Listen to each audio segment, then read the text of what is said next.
Hi everyone, my name is Robert Wittkamp. I am from Germany, but I have been living here in Japan since 26 years. This video begins a project which I have been thinking about since already a couple of years. Actually, what triggered it off were certain circumstances and one special event. One of the circumstances, of course, is the corona crisis, because like many other teachers, I was forced to teach all my university classes online. Consequently, I had to dig deep into the technical things, such as using a microphone and so on. I know that I have to work on my pronunciation, and there will be some grammar mistakes too, but I am sure that I can compensate with the contents of my lecture. The event which eventually helped me to make the decision was a publication of this book by Stephen D. Carter, Matsuo Bashō Travel Writings. It contains the translations of 6 travel writings, which are all of Bashō's relatively long works in prose style. The book has 266 pages. I have not yet read the whole book, but my general impression so far is that this book comprises the most detailed, the most thorough commentary, explanations, footnotes, and other materials available in English. However, Stephen D. Carter's book has something in common with all English or German translations, with translations into modern Japanese, or with so-called Chūshakubon, which are Japanese academic translations with original text, explanations, and notes. All these works treat the Hosomichi as a text or record that documents a journey, which the author, Matsuo Bashō, really carried out in the year 1689. In my lecture, I will be reading the Hosomichi exclusively as a literary work. In my approach, the work is neither a diary nor a travelogue. I am not going to talk about Bashō as a historical person. I treat him rather as an implied author, and I won't compare the literary work with any events of the historical journey. I know that you might miss these aspects because we are used to connect a literary work with its author. I have no intentions to neglect the importance of the author, but my focus is different.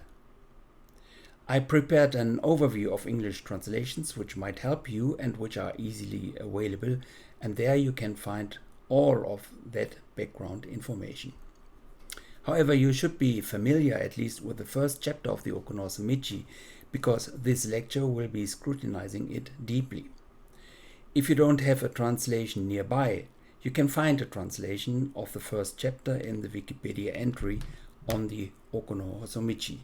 You find whole translations too. I assume that you already are familiar with the Hosomichi, but I prepared an overview just to be on the safe side. As already mentioned, the historical journey was carried out in the year 1689.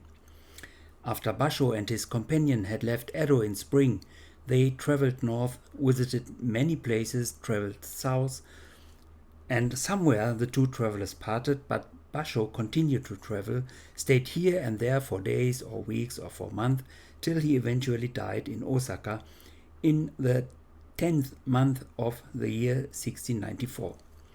He literally died on the road, such as he predicted in the famous beginning sentences of the Hosomichi.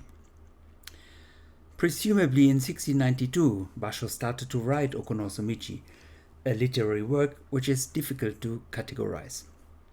Haibun Kiko, travel literature in Haibun, is a reasonable proposal, but Haibun is difficult to understand.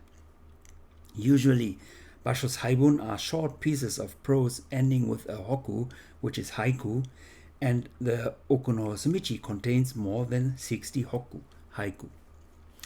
The literary work recounts a journey by 2 men, only one is mentioned by name, a journey from Edo along the Pacific coast up to Hiraizumi in the north, where the travelers crossed the country heading for the west coast of Honshu, Japan's main island.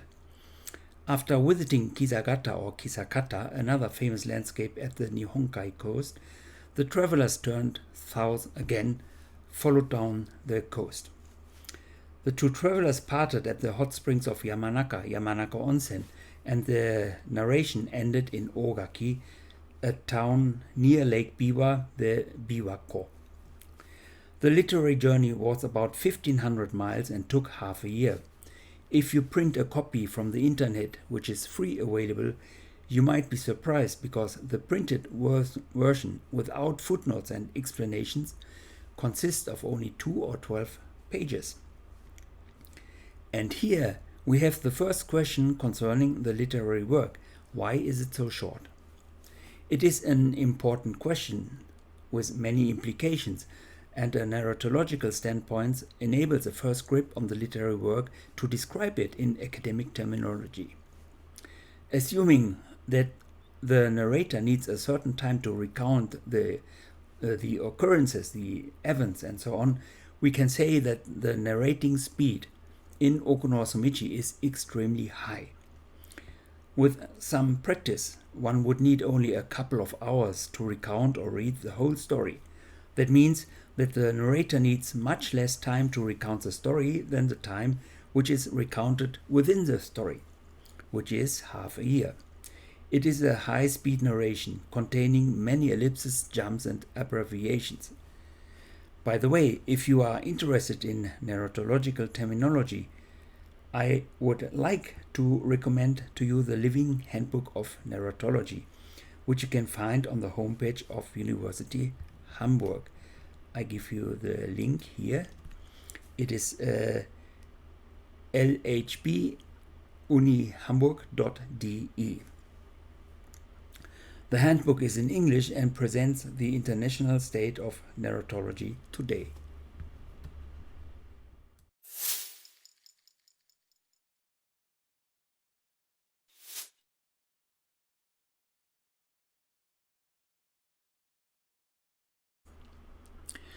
Okay, so I will read the Oku no Hosomichi as a literary work, and that requires here and there a look at English and other translations or at Japanese Chushakubon commentaries.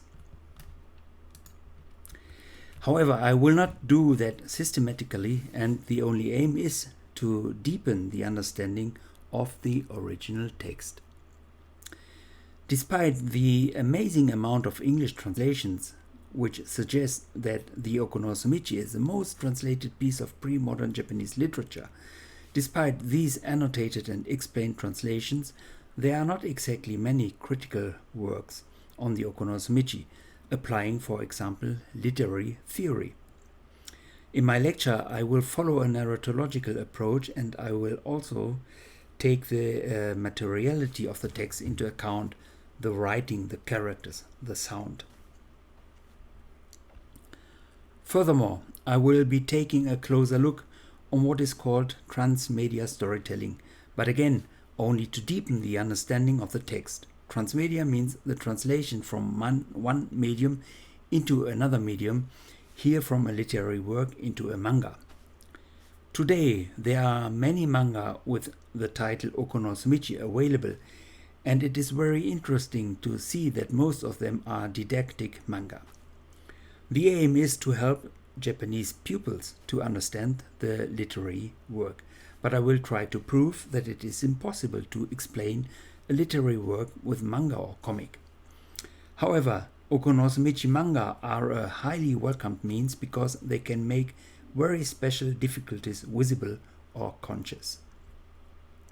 I admit my program sounds a little complicated, but as I already said, I have just one real message: read, or better peruse, the original text. Well, now I'm going to introduce the English translations. I start with an article by Basil Hall Chamberlain from the year 1902, Bashō and the Japanese poetical epigram, which is of course haiku. This article was published in the Transactions of the Asiatic Society of Japan. It is not on Oku no Hosomichi, but it is the first article I could find on Bashō's work. The first translation of Oku no Hosomichi was done in the year 1933 by Isobe Yaichiro. Oku no Hosomichi, or the Poetical Journey in Old Japan by Bashō, Tokyo, Sankakusha. And then till the 1960s there were no new translations, but in the year 1966 Nobuyuki Yuasa translated Oku no Hosomichi under the title Bashō, the Narrow Road to the Deep North and Other Travel Sketches. That means it's not only the Oku no Hosomichi, and there are other travel sketches here, but it is without the Saga Nikki or Saga Kiko. Sid Corman and Kamaike Susumu followed 2 years later. Matsuo Bashō, Backroads to Far Towns, Bashō's Oku no Hosomichi. This book was republished a couple of times, 1986, and my edition is from the year 2004, Backroads to Far Towns, Bashō's Travel Journal. On Wikipedia, I found the description that this translation is considered to be one of the most accurate in tone in the English language. I don't understand exactly what that means. Well, 1974, the next translation is by Dorothy Britton, A Haiku Journey, Bashō's Narrow Road to a Far Province. I wasn't able to take a look at this book, but as the title says, it's only the translation of the Oku no Hosomichi and no other travel writings.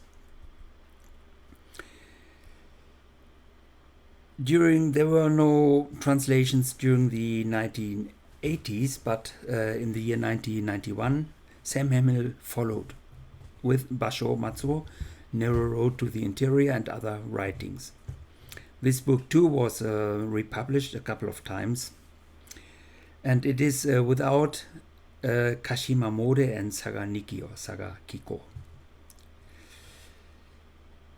Donald Keene and Miyata Masayuki, they followed in the year 1996, 5 years later, The Narrow Road to Oku. This book is without any explanations, without footnotes and commentaries. It's only the translation. There's no original text. It's only translation and many very nice illustrations by Miyata Masayuki. The same year, 1996, Sato Hirosaki published Bashō's Narrow Road, Spring and Autumn Passages, Narrow Road to the Interior, and the Renga sequence, A Farewell Gift to Sora. This is only Oku no Hosomichi, but contains a Renga sequence as well. In the new millennium, the first one in the new millennium is Tim Chilcott, 2004, but this is an internet publication. Matsuo Bashō Oku no Hosomichi, The Narrow Road to the Deep North. This is not a translation from Japanese, from the original text, but this translation is based on English translations.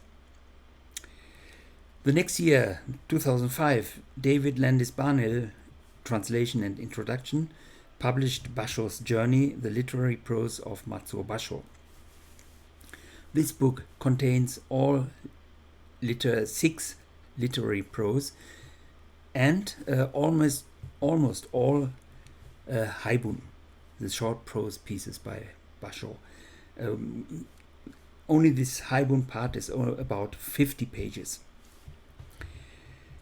15 years later, Dennis Kawaharada, 2018, published Summergrass's Autumn Wind, an illustrated translation of Matsuo Bashō's Narrow Roads to the Deep North. Here you can see this book has 182 pages. That means there must be many explanations, footnotes, and so on. And then we have Stephen D. Carter's translation, which I already mentioned in the beginning. 2020, translation and edition, Matsuo Bashō, travel writing. And here we have the translations of all 6 travel writings. 266 pages, and this is this book too is very detailed and thorough commentaries, introduction, explanations, and so on.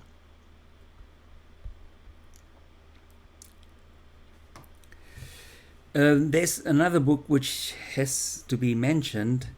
It is a chapter in a book, and the chapter is titled Remapping the Past, Narrow Road to the Interior. The book is by Haruo Shirane, and it's called Traces of Dreams, Landscape, Cultural Memories, and the Poetry of Bashō. The chapter is about 40 pages, and as I said before already, there are not exactly many critical works on the Hosomichi, but here we have one critical work. There are a couple of anthologies which have to be mentioned too. The first one is Donald Keene, 1955, Anthology of Japanese Literature. And here the Hosomichi is translated with the title The Narrow Road to Oku. I assume that these anthologies, that the translations of Hosomichi are not complete.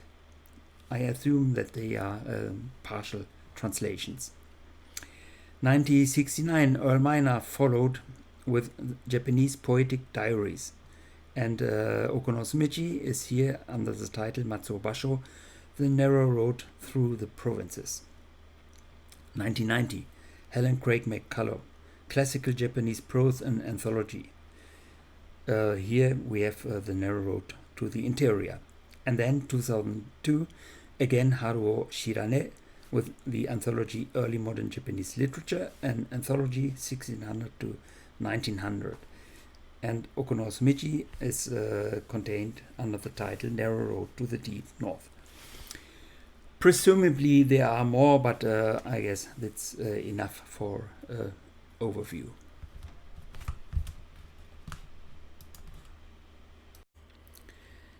Before I will be delving deeper into the text, I have to make clear what is meant by original text in pre-modern Japanese literature. This is a book from Iwanami's Pocket Edition series, which I really would like to recommend to you. In 1996, a handwritten copy of Hosomichi was discovered, and today Japanese research is sure that it is Bashō's own handwriting. The pages on the right side show the facsimile of the handwriting, and on the left side we can see a translation into typewriting and the readings of the Chinese characters. The lines are identical, and I think that the comparison gives a good impression of the aesthetic value of the handwriting. Reading a handwritten copy and reading a printed text are completely different experiences. Of course, you can find facsimiles in the internet as well. Probably not Bashō's handwritten copy, but at least a handwritten copy by Soryo or Soryu. It is the only one which has the epilogue, and many translations are based on it. Later, it became the basis for woodblock printing, such as the so-called Kansei-han from the Kansei years around 1800. I highly recommend the link given here in the first line, but the facsimiles are not complete.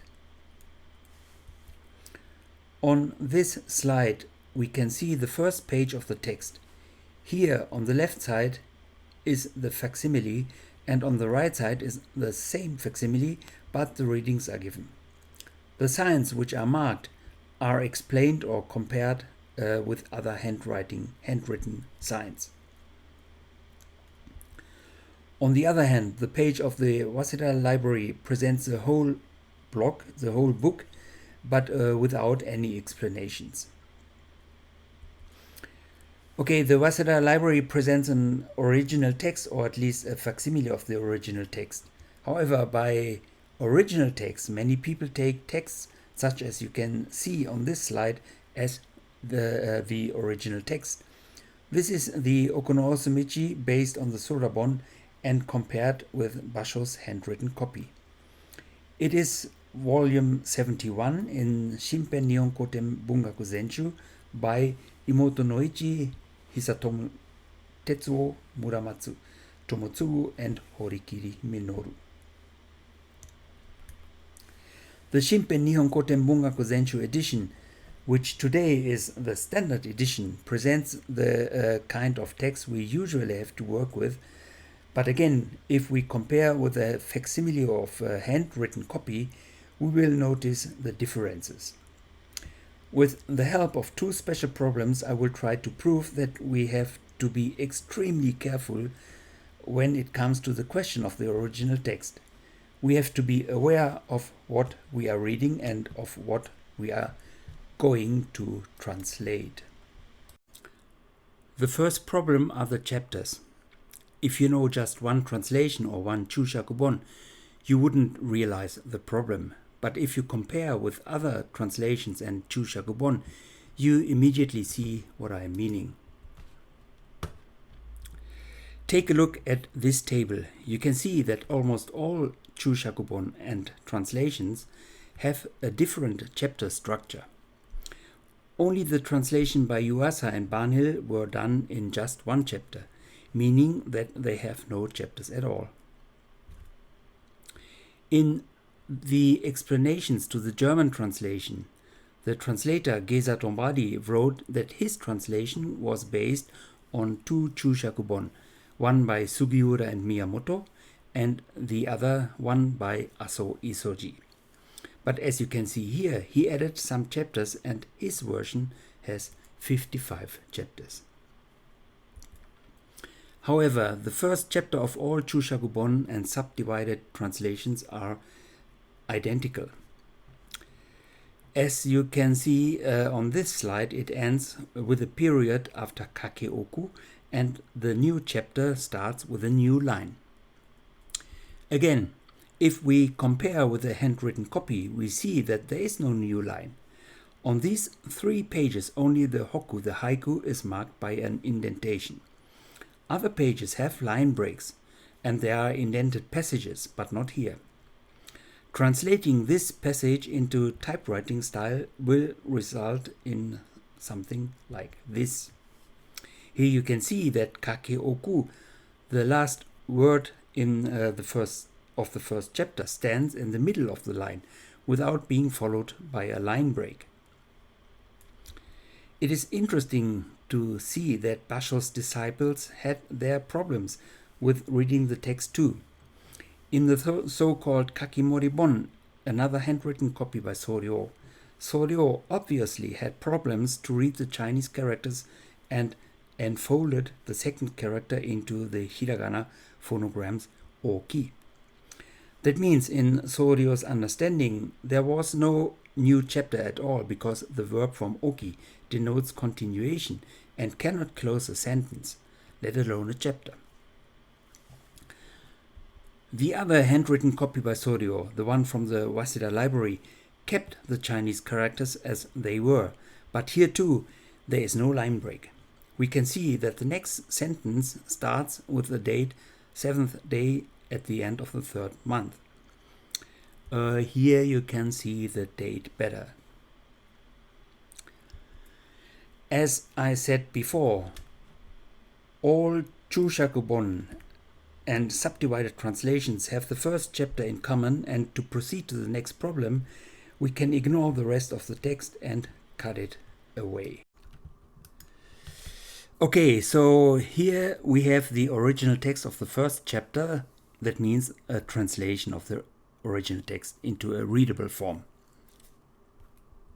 This slide shows the same passage in the Shinpen Nihonko Bungaku Zenshu edition. I cut away the hokku and the words till kakeoku because I want to exclude what is irrelevant to the analysis. And here we finally meet the second problem, the punctuation. Actually, the commas are no problems because they are self-explanatory and we don't need them. Our problem are the periods.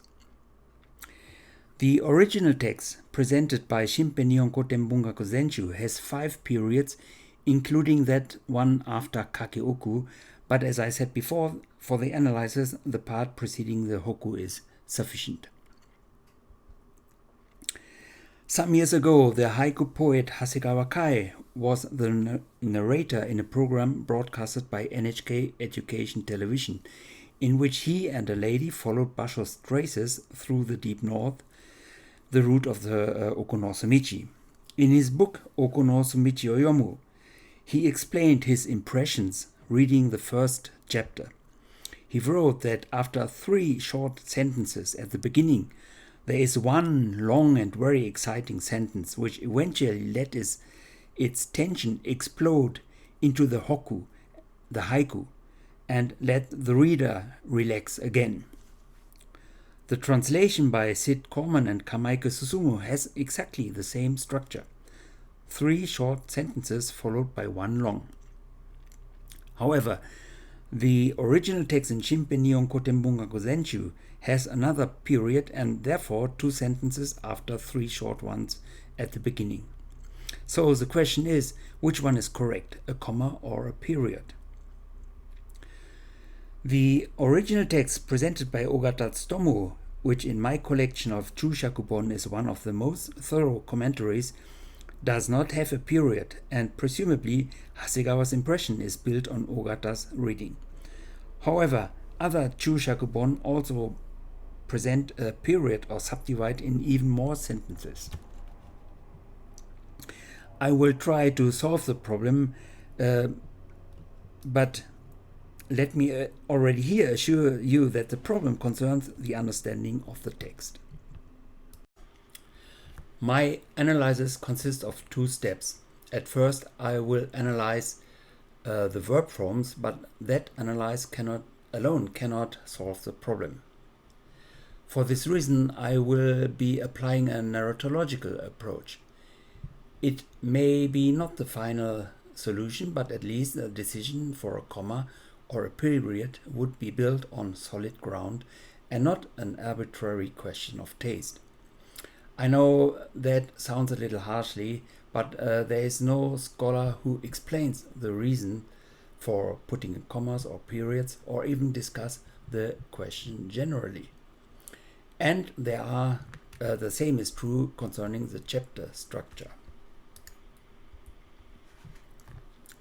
This slide shows all verbs of the passage marked in red. You know that Japanese verbs take different forms, which you can see on this slide. There are several factors which make it difficult to memorize these forms. The table on this slide shows the traditional Japanese way to bring order into the verb forms. There are other proposals from modern linguistics, but for literary studies, this traditional way might be more suitable. The verb form, which most frequently appears as a so-called yondankatsuyo with verbs such as kaku, here marked with red circles. And here, for example, the form kaki would require a comma, and the form kaku a period or a subordinate clause, depending from the position in the sentence.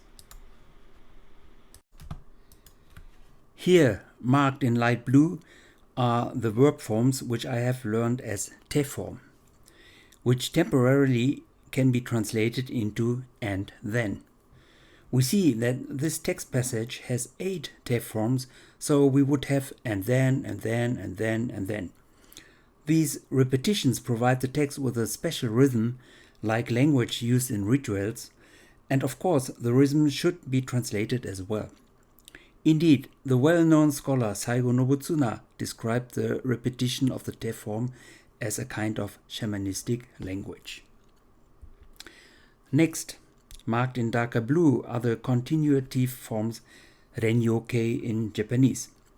Ni shite is a little difficult, but ni is the continuative form of nari, which is in modern Japanese dearu, and shite is a conjunction. Tsuzuri and yuzuri are not a problem. Marked in green are all the attributive forms, which usually are translated with a subordinate clause. In the verb group of the Yondan Katsuyo, the end forms or conclusive form and the attributive form are identical. Here it is yukikafu, yukikao, yukiko, and utsuru. Reading yukikafu as end form could make some sense, but the preceding shite in ni shite would not connect two verbs directly. Yukikafu is attributive form, and so is utsuru too, because it is followed by the temporal preposition ni. Here, marked in violet, are the end or conclusive forms, which are not so difficult to identify. Nari is dearu in modern Japanese, and the way to write it like this is a convention from Kambun text. Su and ari are suru and aru dearu in modern Japanese. Su is only in conclusive form su, and ari grammatically could be continuative form, but judged from the meaning of the sentence, it must be end form. So here on this slide you can see the first result of the analysis, which leaves no doubts. That means that the Hosomichi starts with 3 relatively short sentences. This slide shows 2 problems waiting to be solved. First, there are 2 verb forms written without hiragana phonograms. Kakeoku, the one at the end of the text, was already mentioned, and the other one can be read as kuru in end form with a period, or kure in continuative form with a comma. At least it cannot be attributive form, because that would not make sense. All commentaries read kure, and the narratological analysis will corroborate that reading. The real problems are the 2 negative forms of Yamazu and Tsukazu, because the continuative form and the conclusive form or end form of the negative marker zu are identical. The second verb, Tsukazu, is the word to which the whole analysis is dedicated, because it is the word which in modern commentaries is followed by a comma or a period, respectively. The narratological analysis will solve the problem. On this slide you can see a model proposed by Seymour Chapman in his book Coming to Terms. Chapman distinguished 3 discourse or text types, and interestingly we can find these 3 text types in Hosomichi as well. Narrative is the usual storytelling, recounting the events, the occurrences or actions in the natural flow of time, or sometimes chronological altered, such as in recounting memories or telling something that happens in the future. Arguments are utterances by the narrator, or by the implied author, or by the author with, for example, philosophical contents, social criticism or commentaries, and so on, and which often have general validity or universal applicability. Description is the description of a landscape, a building, a person, a room, or objects. During argument and description, it is as if the time of the narrated world stands still. The narrative takes a break. Now we can see that the Hosomichi starts with an argument, the philosophical remarks about the nature of human existence. These remarks were continued later in the text, and without any doubt, the arguments and the hokku, the haiku, are the reasons for the immense popularity of the work. By the way, since haibun texts usually contain haibun, poetry, Chapman's model requires a revision. We can, for example, understand the hokku, the haiku, as another text type, meaning that Hosomichi consists of 4 text types. After the 3 introductory sentences. The next sentence starts with yomo. In Barnhill's translation, it is "and so I too." Taking the philosophical contents of the first 3 sentences into account, we should understand that "and so I too" cannot belong to these philosophical utterances. With yomo starts another text type, and consequently it must be a new sentence. "And so I too" cannot start within the last sentence of the philosophical introduction, such as it is the case in Donald Keen's or in Stephen D. Carter's translations. By the way, yomo is something very special because a look at Bashō's handwriting reveals that yomo is not in the first text version. Bashō added yomo later, and that was a brilliant move. I will come back to yomo in my next lecture, in which I will be comparing the literary work with manga versions. Okay, from now on we can ignore the first 3 sentences and concentrate on the text type starting with yomo. The expressions marked in red denote a flow of time. In Barnhill's translation, it is "and so I too for how many years, then last fall, the year too gradually passed." This is a perfect example of Chapman's first text type, the narrative. It starts with an uncertain open past which is not defined, moves on to last fall, followed by end of the year. If we understand storytelling as an act of narration, the act is conducted in the present time, the presence of the narration. Seen from this present time, the recounted actions are actions of a past, and the occurrences of last fall and the end of the year are a past within a past. They are narrated memories, or narratological spoken, they are an analepsis, a literary technique that involves interruption of the chronological sequence of events by interjection of events or scenes of earlier occurrence. They are a flashback. The Hosomichi starts its text type narrative with an analepsis. It is a very interesting literary technique, a technique which we can find, for example, at the beginning of the 20th century in Thomas Mann's famous novella Death in Venice, which you probably know from Visconti's film adaptation from 1971. On the other hand, we know that the first chapter recounts the departure to the journey into the deep north. The text passage at the end of the first chapter undoubtedly belongs to the usual text type, the narrative of the chronological sequence of the events and actions of the journey into the deep north. That means that there must be a text passage where the analepsis changes into usual storytelling. It must be somewhere within the black passage here on the slide between the 2 text blocks marked in red. The passage contains an expression which complicates the problems because it is vague and debatable. The difficult part is marked in black, and what makes it difficult to understand is the preposition ni, here marked in red. Tateru is a so-called kake kotoba which can be read in 2 directions. Harutatsu means spring is rising. Tateru kasumi means spring's mist is rising. In Barnhill's translation, it is a sky of spring's rising mist. Shirakawa no seki o koen to means I want to cross the Shirakawa barriers.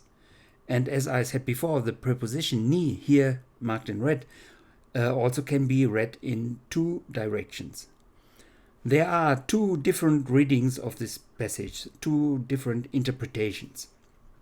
First, together with the rising of spring's mist, the wish came to me to cross the Shirakawa barriers. The second reading. The wish came to me to cross the Shirakawa barriers in spring, when the spring mist is riding.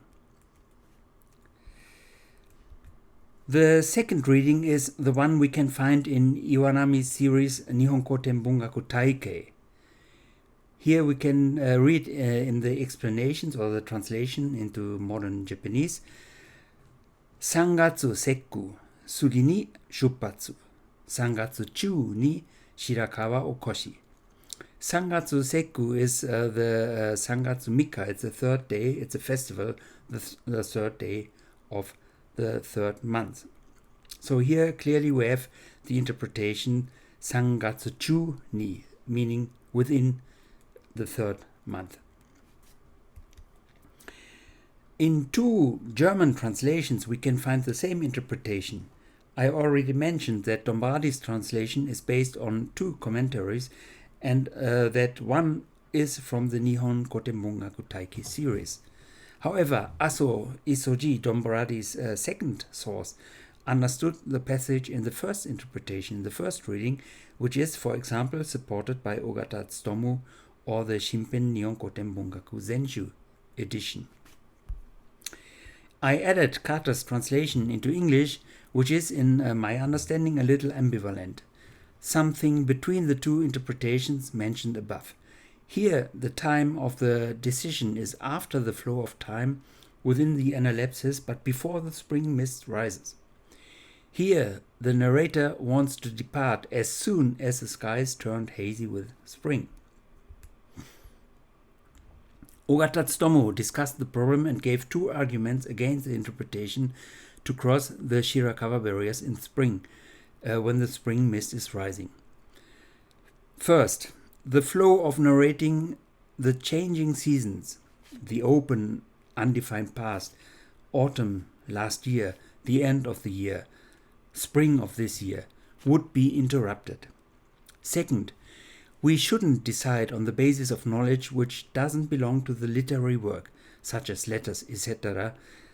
And in the introduction to the Hosomichi translation, for example, Carter quotes from a letter which Bashō wrote to a friend in the first month of the year 6089, the year of the real journey.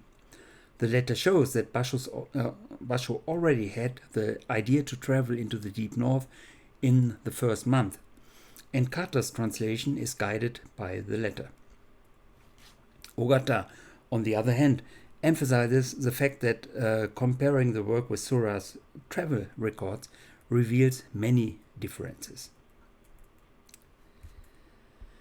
On this slide, I quoted three translations which decided in favor of the first interpretation. Particularly, Ogata made his standpoint very clear. I'm going to read the Japanese text. Shirai ni toshi mo kure, haru mo tachi kaette, shoshon no kasumi no tachi komeru sora ni mukao to, kondo wa Shirakawa no koshi o koete, haruka na michinoku no tabi ni rio to. It is here the part marked in red, ni mukao to kondo wa, which particularly emphasizes the interpretation. Barnhill's translation also is easily to understand. The year too gradually passed, and with the sky of spring's rising mist came thoughts of crossing the Shirakawa barrier. Now we can come back to the question of where the analepsis changes into the usual storytelling, the narration of the concrete preparations for the departure to the long journey. Based on the flow of time recounted in the analepsis and based on the grammatical structure of the sentence which contains the rising spring mist, the only place to put a period would be after tsukazu. With tsukazu, the analepsis ends, and the next sentence recounts the actual preparations for the journey.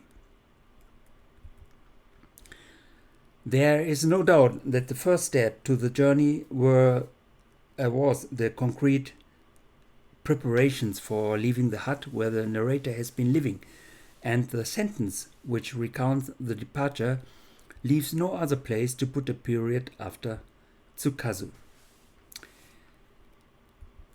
There is another aspect corroborating my analysis. The analepsis ends with toru mono te ni tsukazu, what Banil translated into unable to settle hand on anything. Despite the narrator's claim being unable to do anything, the next sentence recounts a series of concrete travel preparations, meaning that the narrator was very well able to settle hand on anything. This too indicates an essential difference between the analepsis and the narrative of the usual storytelling, which in modern reading would ask for a period. And, by the way, it is a typical example for haibun in Hosomichi, understood as a kind of humor. In a nutshell, if we are forced to make a decision for or against a period, it must be a period. Consequently, the first chapter would have the structure that you can see on this slide. Blue is argument, green is analepsis, and red is usual storytelling, meaning storytelling in the usual, not inverted chronology. Within the English translations in my bookshelf, there is only one which possesses that structure. It's the one by Dennis Kawaharada. The scan is blurred a little, but in the second paragraph there are only two periods, the one which I have marked with the red circle and the one at the end of the second paragraph. My next lecture will be the first one on transmedia storytelling. I will be using manga versions of Oku no Hosomichi to think about several questions, such as the narrator or the distance between reader and the narrated world. Thank you very much for paying attention to my lecture.